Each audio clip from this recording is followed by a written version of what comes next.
एक बार भूपति मन माई भई गिलान मोर सुत नाई, गुरु ग्रह गयो तुरंत महिपाला। एक बात याद रखना, अगर मन में कष्ट हो तो कहां जाए? गुरु ग्रह गयो तुरंत महिपाला। कहां गए? गुरुदेव के पास। और गुरुदेव के पास में भी जाकर के केवल कष्टों का ही वर्णन मत करना। आजकल लोग मंदिर में जाते, भगवान मर गया, भगवान ये हुआ, भगवान वो हुआ, भगवान आलू सस्ता हो गया, भगवान ये हो गया, भगवान फैक्ट्री बंद हो गई। रोते ही रहते भगवान के सामने। कभी हंस भी लिया करो भाई, है? कभी ये भी कह दिया करो कि इस बार 1 करोड़ का फायदा हो गया ना, ये कभी नहीं कहा। निज सुख दुख सब, मानस क्या कह रही है जरा देखिए अर्धाली को उठा करके। निज सुख दुख, सुख भी बताया, गुरुजी बड़ी कृपा है, बड़ा आनंद है, लेकिन दुख भी वर्णन करने लगे। क्या? मुनिवर कर चुका विवाह 3, लेकिन फल इसका मिला नहीं, है चौथापन आने वाला, अब तक कोई पंकज खिला नहीं। गुरुदेव 3 पटरानी है मेरी, लेकिन किसी से संतान नहीं है, कृपा कर दीजिए कि मेरे घर में एक पुत्र आ जाए। तो गुरुदेव कहते हैं काफी। गुरुदेव ने कहा कैसी बात करते हो? धरहु धीर हुए हैं सुत चारी, धरहु धीर हुए हैं सुत चारी, धरहु धीर हुए हैं सुत चारी, धरहु धीर हुए हैं सुत चारी। त्रिभुवन विदित भगत भयहारी, त्रिभुवन विदित भगत भयहारी, धरहु धीर हुए हैं सुत चारी, धरहु धीर हुए हैं सुत चारी, धरहु धीर हुए हैं।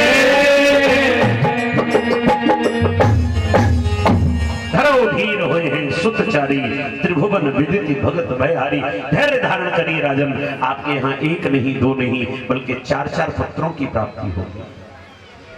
4-4 पुत्र आएंगे आपके घर में। गुरुदेव इसके लिए करना क्या होगा? बोले इसके लिए पुत्र कामेष्टि यज्ञ करना होगा। इसके लिए पुत्र कामेष्टि यज्ञ करना होगा। तो गुरुदेव कौन कराएगा? बुलाइए। तो श्रृंगी ऋषि वशिष्ठ बुलावा, श्रृंगी ऋषि वशिष्ठ बुलावा, पुत्र काम शुभ यज्ञ करावा, पुत्र काम शुभ यज्ञ करावा। श्रृंगी ऋषि वशिष्ठ,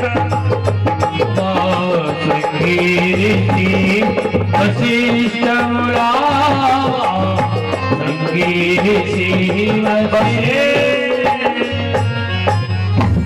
श्रृंगी ऋषि वशिष्ठ बुलावा, पुत्र काम शुभ यज्ञ कराया। आचार्य गुरुजनों को बुलाकर मुहूर्त निकलवाया यज्ञ का। और जब यज्ञ कराया गया तो यज्ञ में क्या हुआ? यज्ञ नारायण भगवान चरु लेकर के प्रकट हुए। चरु लेकर के प्रकट हुए यज्ञ नारायण भगवान। और जैसे चरु लेकर के प्रकट हुए हैं, कैसे क्या किया जाए? बोले राजन लीजिए। और जैसे लिया है, अब लेकर प्रसन्न हो गए, लेकिन बोले कैसे कैसे बंटवारा करना है?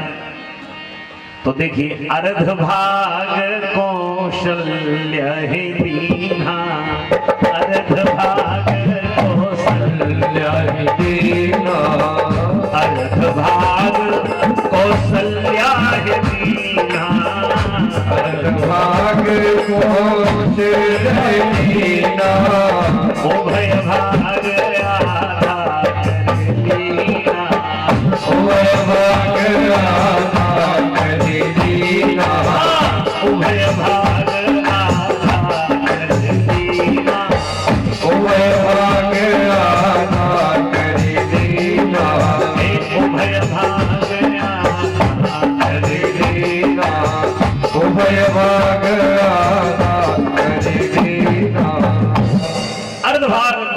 देना, आधा भाग मैया कौशल्या को, और आधे के 2 खंड किए, आधा सुमित्रा जी को और आधा केकई मां को। लेकिन सुमित्रा माता का जो चरु था उसे पक्षी लेकर के उड़ गया। अब पक्षी लेकर के उड़ गया, अब मैया रोने लगी। अब रोएगी तो सही, इतने प्रयासों के बाद तो फल मिला और वो भी कोई ले गया। लेकिन बंधुओं देखिए, तीनों माताओं में कितना प्रेम था। माताओं ध्यान देना, 3 रानी है एक ही पति की, एक ही पति थे ना इनके, क्यों? लेकिन तीनों में प्रेम कितना था। आज हमारे घरों में पति भी अलग, घर भी अलग, कारोबार भी अलग, लेकिन प्रेम नहीं रहता। भाई भाइयों में प्रेम हो सकता है, देवनानी जेठानी में हो जाइए तो फिर आता ही सीधा हो उसी घर में होगा। ना ना ना, भाई भाई सहन कर जाएंगे, लेकिन ये आपस में कर जाएं, बुरा लग रहा होगा। माताओं को लगे तो लगता रहे,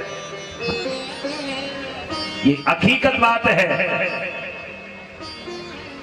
और अगर अपने यहां गड़बड़ चल रही है, हमारी देवरानी ना बोल रही, जेठानी ना बोल रही, तो मैया से कहेंगी, सुन ये दोनों एक जगह बैठ के बात करती, इनको अलग अलग रखा कर। कौन? भाभियां। ये और आप अपना तो गया सो गया, सूपन खा की तरह। मेरी नाक गई सो गई, पर अपनी नाक संभालो, और जग में जब ऊंची नाक नहीं तो नकटा नाम धरा लो। अपने जैसा करवाना चाहती थी रावण को, इसीलिए तो इतना उत्तेजन शब्द बोले। मेरी माताओं ध्यान रखना, घरों को बर्बाद मत करिएगा। एक समय वो होता है कि 2 भाई हो, 4 भाई हो, 6 भाई हो, एक थाली में बैठ के भोजन करते हैं।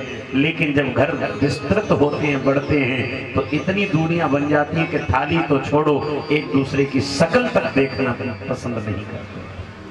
और क्षमा करना, ये सारा कृत्य आप लोगों के हाथ में। कोठी मकान बंगले को घर नहीं कहा जाता है। शास्त्र कहता है, न ग्रहण ग्रह मिथ्याहु गृहिणी गृह मुच्यते। नारी ही घर होती है, गृहिणी ही घर होती है। तो आज तीनों माताओं के प्रेम को तो देखिए, दोनों माताओं ने क्या किया, अपने भाग में से अपना भाग थोड़ा थोड़ा दे दिया। बहन ये लो, रो मत। लेकिन धन्य है माता सुमित्रा, उन्होंने भी कह दिया, अगर मेरे 2 पुत्र हुए तो एक को केकई बहन तुम्हारे पुत्र की सेवा में लगा दूंगी, और एक को कौशल्या बहन तुम्हारे पुत्र की सेवा में लगा दूंगी। अभी से बंटवारा कर दिया। ये प्रेम था उन माताओं में। आजकल की माताएं तो आपस में लड़े सो लड़े। छोटा बालक भी अगर चाची ताई के घर में घुस गया तो खींच के लाइन कड़ी दारी के, कल तक गया तो टांग तोड़ दूंगी, ताई के घर में घुसो देख लियो। माताओं मत बिगाड़िए उनके संस्कारों को। आज धीरे धीरे समय आया, देवता प्रसन्न हो गए। देवता इसलिए प्रसन्न हो गए कि राम जी आने वाले हैं। आहा, पुष्पों की वर्षा करने लगे। देवता कहते, प्रभु हम भी चलेंगे आपके साथ में पृथ्वी पर। तो भगवान ने कहा कि हम नर बन के जा रहे हैं, तुम बानर बन के चलो। जितने भी देवता वो बानर बन के आने लगे।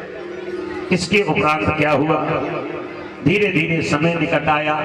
जा दिन ते हरि घर वहीं आए, जा दिन ते हरि घर वहीं आए, सकल लोक सुख संपत्ति छाए, सकल लोक सुख संपत्ति छाए। जादिन ते हर घर में आए। अब भाई लोग ध्यान देना, जरा ध्यान देना आप लोग इस चौपाई पर। ये शब्द बड़ा विचित्र दिखाई दे रहा है। क्या? जादिन ते हर गर्भ में आए। गर्भ में क्या भगवान कभी गर्भ में आता है? ईश्वर तो कभी गर्भ में नहीं आता। तो इतने बड़े कविकुल कमल दिवाकर गोस्वामी तुलसीदास जी इतनी गलती कैसे कर सकते हैं कि भगवान को गर्भ में भेज दिया? लेकिन गोस्वामी जी गलती नहीं कर सकते, ये मालूम है।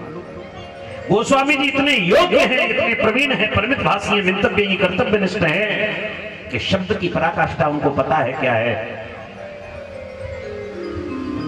कई जगह मानस में शब्द का अपभ्रंश किया है। अपभ्रंश जैसे लखन का लसन, आपने रामचरितमानस में कहीं कहीं लखन की जगह लसन लिखा देखा होगा, पेट चीरा वाला सा, है ना? तो पेट चीरा वाला सा वहां सा नहीं है, वहां भी वो खा है। क्यों? अब सुन लीजिए, मैंने पढ़ा है वेद वृंदावन में रह करके, मुझे मालूम है वेद की भाषा क्या है। वेद में पेट चीरा वाले सा को क्या बोलते हैं मालूम है? खा, खा बोला जाता है। और या शब्द को वेद में जा बोला जाता है, जा, जे न जजमय, ऐसे बोला जाता है।